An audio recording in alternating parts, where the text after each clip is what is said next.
You're listening to the Better for America podcast, presented by Amac, the Association of Mature American Citizens. Hello, everyone. I'm Rebecca Weber. This is your AMAC podcast, Better for America.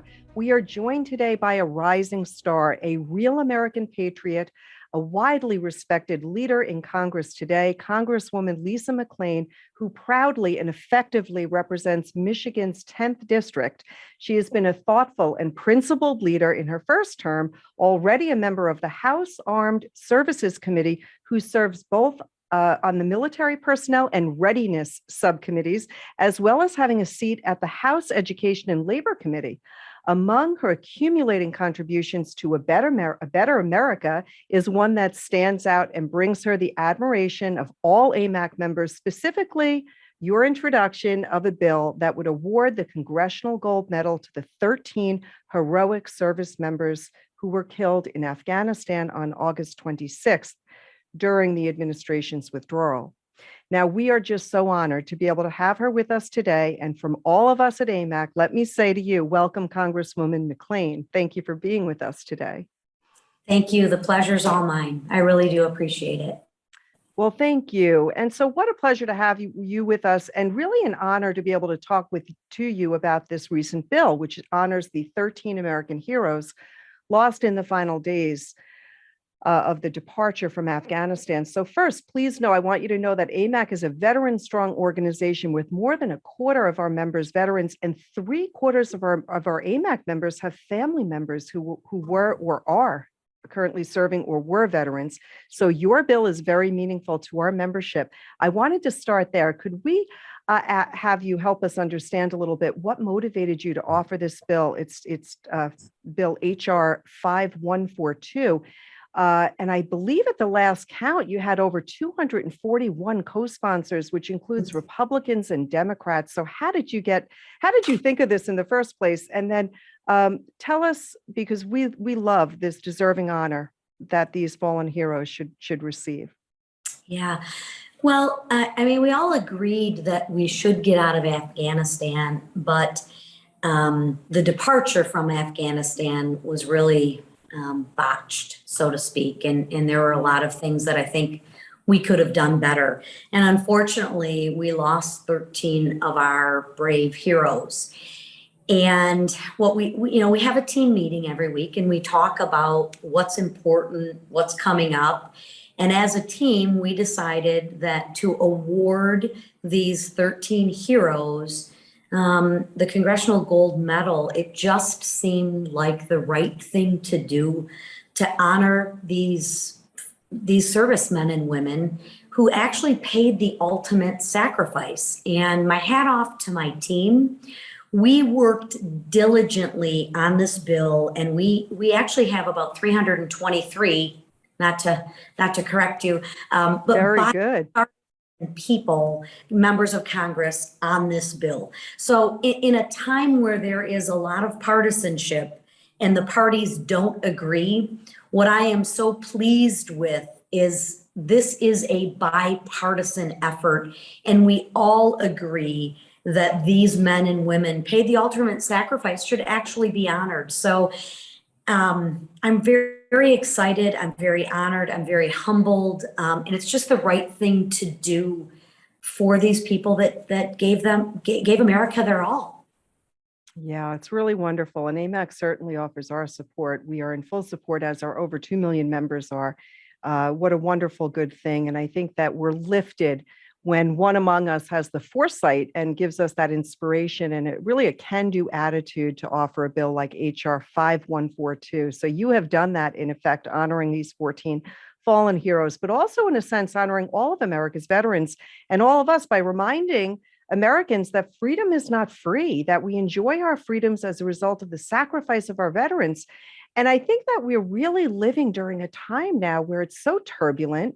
Now, you serve on the Armed Services Committee, and notably on both the Personnel and Readiness subcommittees. So I wondered if you could offer us some perspective for our members on those two areas, the importance of supporting and sort of looking around the corners for our military personnel, but then also the importance of being ready for what what might come next. How can we help men and women in uniform, and how can we best be ready for what comes next? Maybe give us a peek into what you are working on in these important subcommittees. Well, first and foremost, the men and women that serve to protect and defend our country deserve the utmost respect. And I think one simple gesture is just when you see a man or a woman in uniform or a veteran, that you simply just acknowledge them and say a quick thank you to show appreciation for their service. Because at the end of the day, you said it, freedom isn't free. And that is a very critical, and I would argue one of the most important roles of government, is to protect and defend our liberties and our shores so we can sleep at night when we lay down our head. And we need to thank these men and women who make everything that we have a possibility. And I say this to everyone. Notice there's not a lot of people trying to flee the United States, but the United States of America is still the country that people will risk their lives. They will come over in turbulent weather, cross jungles to get a taste of freedom.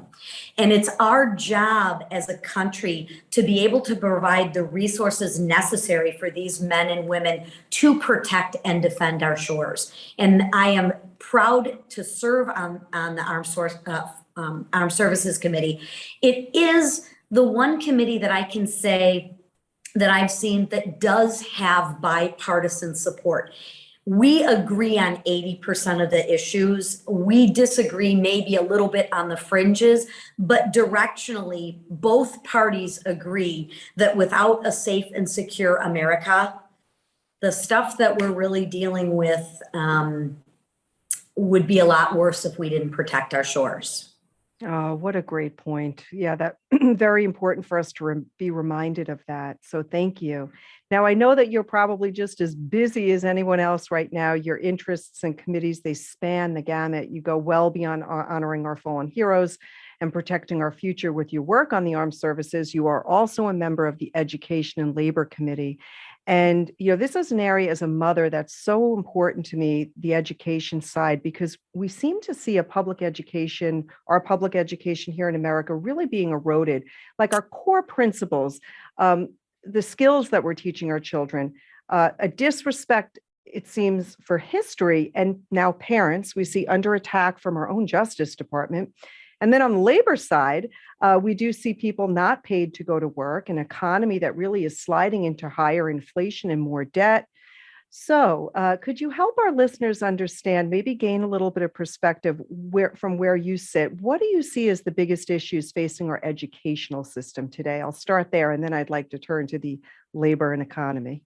Well, as a mother, first and foremost is I believe it's my job to parent. And I believe in the parents of American children to make the best decisions for their children. I don't think the school board or the government knows what's best on how to parent the children. So let me start with that. Second is I am a firm believer that we need to educate our children. But what education means is we need to teach our children how to think. We don't need to teach our children what to think. See, that's the beauty of freedom, and that's the beauty of living in America, is we can agree to disagree and we can have debate. Where we get into trouble, I believe, is when the educators are trying to teach our children what to think. And really that does a disservice to not only the children, but to everyone in America, because innovation comes from diverse thought and diverse thinking. So again, the educators have a job and a responsibility to teach them how to think, not what to think. And that's a very big issue that we're fighting right now. And you see this going on all over the place in the news. And I applaud the parents for standing up, of actually parenting the children. I mean, for decades, we've heard school administrators say, oh my goodness, we want parents involved. Well, now you have parents involved, and all of a sudden it's, whoa, I don't want them involved. Well, I think we're better off as a nation if we have our parents involved in the education process. And I applaud those parents for doing so. Yeah, that is great. And we're encouraging our members. We have a lot of information on our website.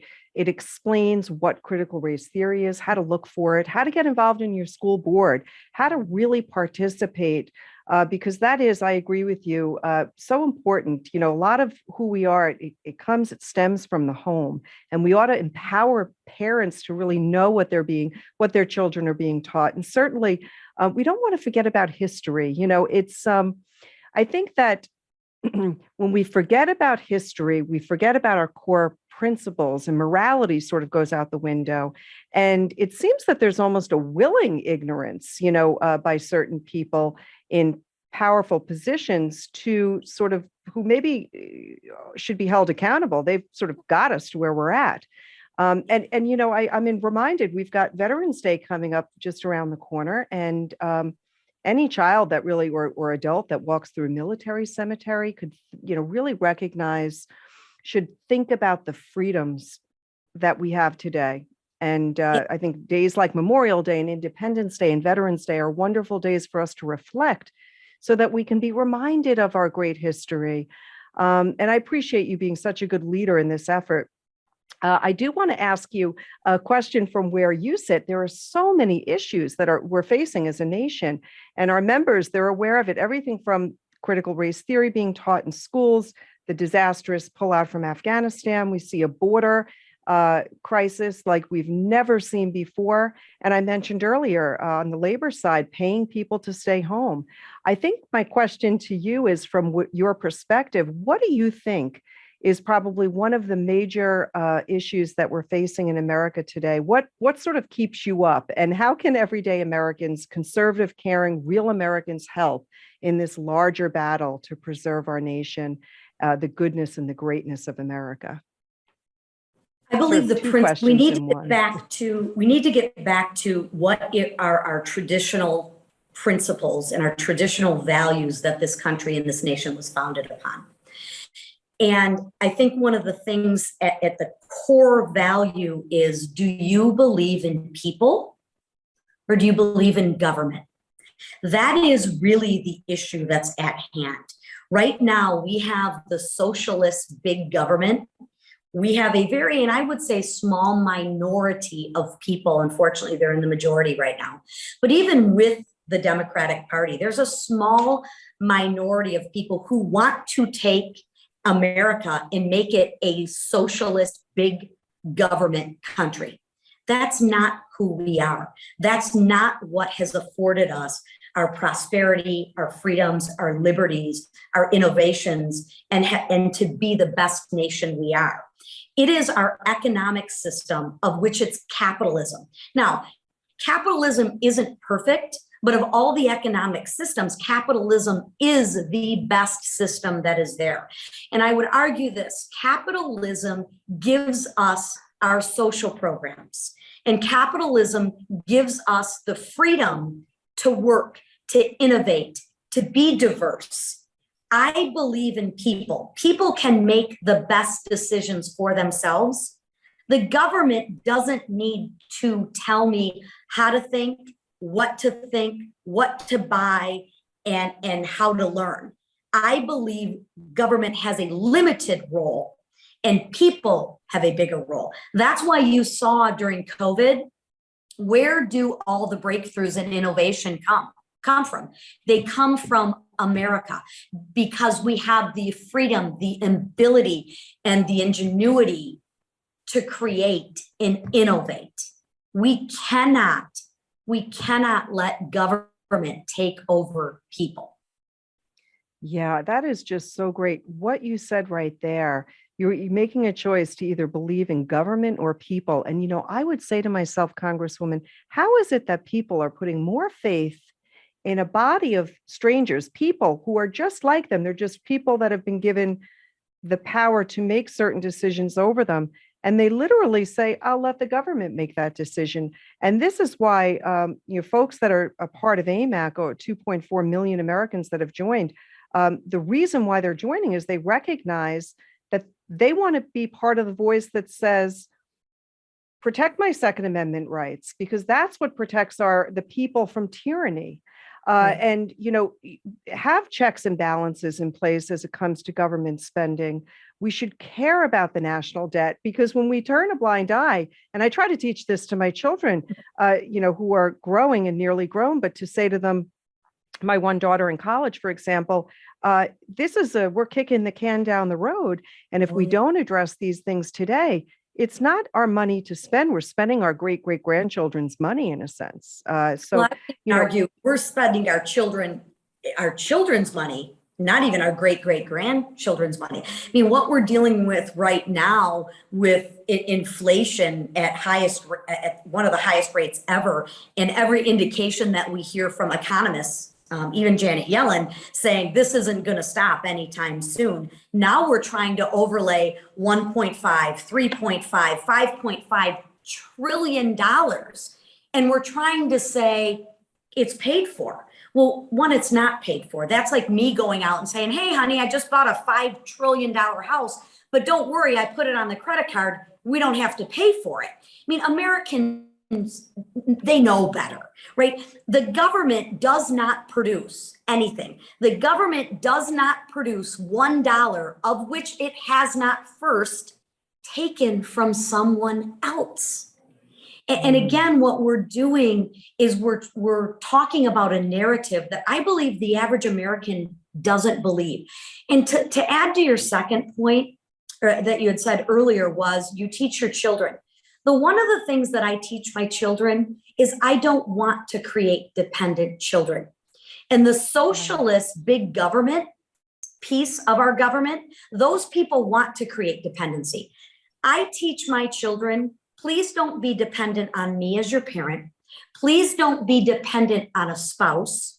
And God forbid, don't be dependent on a government. That's why you live in America, is so you can be independent, and I would argue interdependent, to carve your own path and have your own choices, right? First Amendment rights, Second Amendment rights. These are your choices and these are your freedoms that, again, going back to the original, people have died for to give you these freedoms. And that's the point. Thank you for reminding me. I love history and I love rereading and learning, and it's just wonderful. And there's so many great shows out these days. You can search, you can find things on YouTube and so forth. But I'm reminded, and I had just watched a documentary of, the founding fathers and John Adams and so forth. And you're reminded that our founding fathers, their idea was to form a government to protect the freedoms, our inalienable rights, those rights of life, liberty, and the pursuit of happiness, to protect a government to be put in place so that there could be no king or monarch that comes to rule over us and just little by little strips away our rights. And this is the history, I think, that young children are not being taught to really embrace the ideals that make America great, because it was a set of ideals. And that's why, through our amendments, our constitutional amendments, we have been able, I think, to be a better nation today than we were in times past. And I think we always want to strive to be a better nation. We need to remember the past so that we don't repeat the same mistakes over and over again. We need to understand how that got us to where we are today, and then strive for the beautiful ideals that our founding fathers laid out so eloquently in our founding documents. What do you see? I have a couple of questions as far as the spending goes. Just yesterday, I had CNN on. I like to watch all sides of news to understand perspective, where it's coming. And Nancy Pelosi was sitting, chatting with folks, with a reporter on, how she saw this big spending bill come together. What do you think ultimately might happen? This pressure that's being put on Manchin and Sinema is out of control. Can you give us any insight on where you stand and what you think ought to happen and where things may go? Well, I don't know where things will go, because unfortunately, the process has not included any Republicans.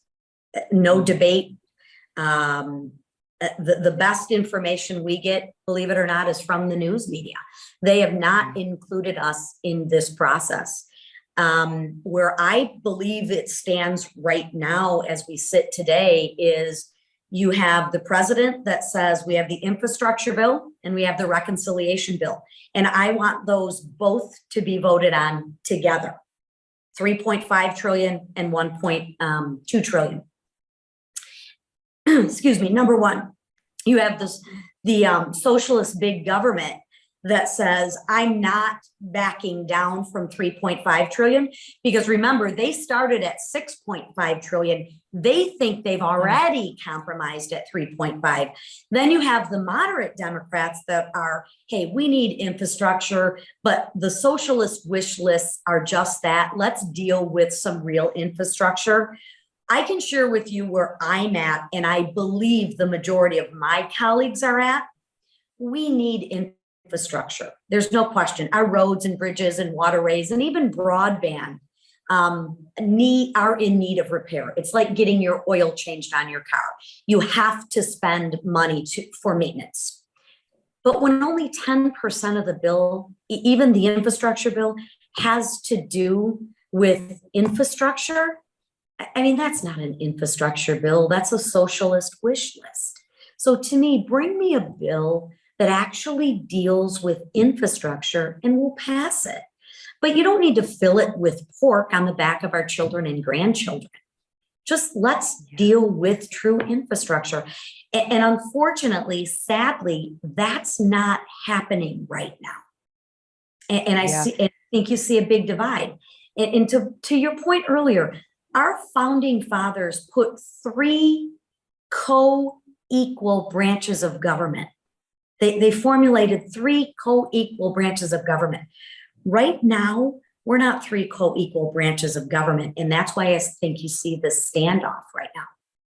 Yeah. And, our members are quite aware that it's so important how we vote at the ballot box. It's so important that we ensure that our elections are free and fair so that the people that are voted into office were, in fact, the people's choice, because it comes down to, we do have a say in how things go, and we ought to make sure that we can rely and have trust. We want that trust in our systems. And so I just applaud so many states that have come out to do more to ensure that their elections are free and fair. And AMAC supports that effort. We want more people to vote, and we think everyone should have the equal opportunity to vote. But we're not buying the left's narrative. They want to try to tell us that they've got these fancy bills out. They're calling them For the People's Act. They're calling them the John Lewis Votings Act. They've got these names associated with these bills that is essentially a federal takeover of our election.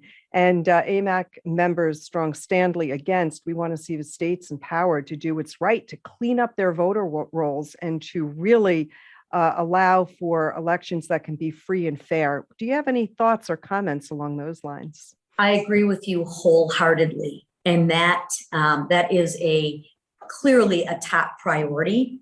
Is we don't need to federalize elections. However, I think what the American people want is a little bit of truth, a little bit of transparency, and a little bit of consistency. I don't see, when I rent a car, I was just down visiting my daughter this past weekend. To rent a car, I had to show my ID. Is that car rental suppression? Obviously I'm being sarcastic on that. Sure. To get a government benefit, you have to show a proof of identity. Why is it so horrible if you have to have a voter ID? I just, logically, that doesn't make sense. And I applaud you on your narrative of, you gotta look a little bit past the title of the bill, because a lot of times the title of the bill, what's actually in the bill is not even close to representing what the title of the bill is. And again, I think the American people deserve a little bit more. And let's be honest, at the end of the day, I work for my constituents. That's who voted for me. That's who I represent. And they voted for me to be their voice. And voter integrity, election integrity is clear. We had a lot of irregularities. They want those cleaned up. And no different than we review game film. Let's clean some stuff up. We're not perfect. That's We can right. do that. What's the harm in that?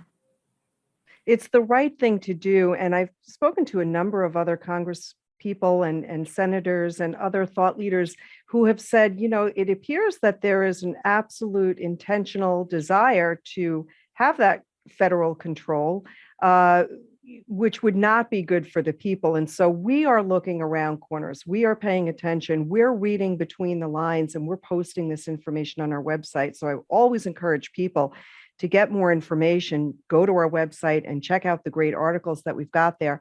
I do want to say as well that, and I have one last question. I know you have to go. You've been so generous with your time, and we thank you so much for that.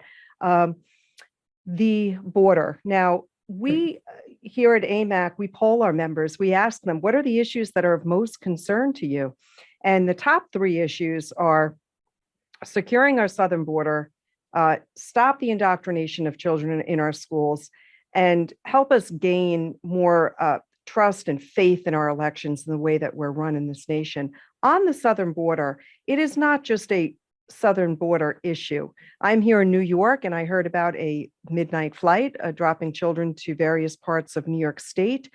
We know that these are unaccompanied minors, but that breaks my heart. I'm all about coming to America. My grandmother came from Hungary in 1912. I believe it was 1912, landed in Ellis Island, my great-grandmother, that is. My father's family was here in America for a very long time, fought in the Civil War, and I even have great-great-uncles from the Revolutionary time, which is really cool. But I love that people, as you mentioned earlier, people want to come to America because we offer the American dream, and we want to keep that American dream alive. Where I think a lot of people are confused, and America is waking up, is what they're seeing happening. There is a definite hypocrisy in that people coming across the border are not being enforced mandates. They're not being checked for COVID. They're not being handled in the most careful way, considering They don't even have to show national pandemic. Right? I didn't mean to Exactly. interrupt. No, please. Get on a plane. That's right. And they didn't have to exactly.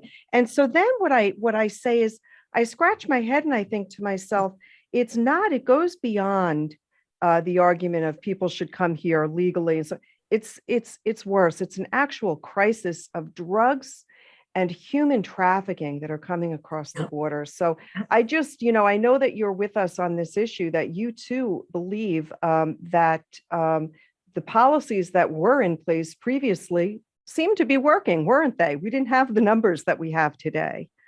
Your comments on that? We could do a whole nother segment on the crisis. Yes. I've been down there several times. I just returned from isn't that great? And Panama as well. And we have a humanitarian crisis at the border. Listen, I believe in immigration, but I believe you need to do it legally. And we have people coming into this country that aren't vetted. With the fall of Afghanistan and the terrorist organization opening up their prisons and releasing 5,000 prisoners in Afghanistan, those people are coming across our borders. I'm telling you right now, for the last 20 years, we've had terrorism under control. Not perfect, but we've had it under control. I think we are at a greater threat now because our borders are open. And I view it this way. I have a very open home. People come to my home all the time, but they knock and I open the door and I let them in. They don't just blow through my front door and all of a sudden they're part of my family. That's not how it works. The humanitarian crisis is the only people right now that are benefiting from this are the cartels, because they're getting paid, they're recycling the children, which is the saddest thing that I've ever seen. It is a form of modern day slavery. And I will leave you with this. The amount of drugs that are coming through the border it is off the charts. And if you don't think those drugs are coming to a city near you, you are gravely mistaken. I know we've seen the midnight flights. I know in my state, we have Albion, which houses unaccompanied minors. And at the end of the day, we need to make sure we have a vetting process, of which we don't. And if we're a nation that's so concerned about COVID, Where are the mandates for them? So again, I'm going to leave you with this. I think what the American people deserve is some truth, some transparency, and some consistency. I don't think the American people are looking for perfection, but I do think they are looking for a little bit of truth, transparency, and consistency. Well, thank you, Congresswoman, because we certainly are not seeing that out of the Biden administration, that's for sure. We're not. Again, thank you for your generous time with us. We know that you have a lot of work ahead of you, and we're just so grateful for your support of our veterans, for our seniors, and the next generation. And it was just really a privilege to speak with you today. We know that your days ahead are going to be full, but we want to thank you for caring as much as you do about this nation, our past, and our future. You truly are a star, defending what many of us believe in, and we look forward to having you back with us, I hope soon. Absolutely. Thank you. The pleasure's all mine. God bless you. Thank you. Have a wonderful day. Folks, I really enjoyed interviewing Congresswoman McClain. She is just a rising star, in my opinion, and I think that she says a lot of what we all agree with, that something's got to be done here in America. We cannot allow the Biden administration to continue to turn a blind eye to so many of the issues that are really ruining America. And so, folks, I'm excited to interview people like the Congresswoman and others. And the reason why we do that is to get to you the truth, and so that you can hear what's actually happening in Washington, D.C., from likely many of the people who you may have voted for, or maybe you want to vote against. We invite all people on. We invite Republicans and Democrats. And of course, it seems that the Republicans are the folks to happily accept our offer for an interview, but we get down into the issues. We like to talk about the things that you care about. So I want to thank you so much for tuning in with us today. On behalf of everyone here at AMAC, we would not be who we are today had it not been for the first member who joined AMAC, and today we're at 2.4 million members. So we are just so grateful that all of you have joined our organization. Please be sure to tell friends and family about AMAC. We are the fastest growing conservative organization in America. Thank you all. If you haven't downloaded the AMAC News app, you can watch and listen to today's podcast, plus track breaking news right from the news app. That's AMAC. Go ahead and search AMAC on your news app. Please make sure to hit that subscribe button and follow, like, and share wherever you are on social media. Until next time, I am Rebecca Weber. This is your podcast, Better for America. Thank you for being here, everyone. Have a great day. We'll see you soon. Thank you for listening to the Better for America podcast. To learn more about AMAC and all it has to offer, visit us at www.amac.us.